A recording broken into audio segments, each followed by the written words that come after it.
সালাতে দোয়া কবুল হয়। সালাতে দোয়া কবুলের 3 জায়গা। একটা হচ্ছে তাকবীরে তাহরিমার পরে আমরা সানা পড়ি না, আমরা তো একটা পড়ি।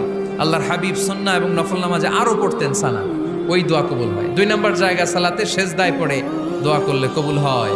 আকরাবু মা ইয়াকুনুল আবদু মির রাব্বিহি ওয়া হুয়া সাজিদ ফাকসিরু ফীহি দুআ। বান্দা যখন সেজদায় লুটিয়ে পড়ে, বান্দা আল্লাহর সবচেয়ে কাছে চলে যায়। কিন্তু বিশ্বনবী বলে, সেজদাটা তোমার রবের কুদরতি পায়ের উপরে পড়েছে। সেজদায় পড়ে দোয়া করেন।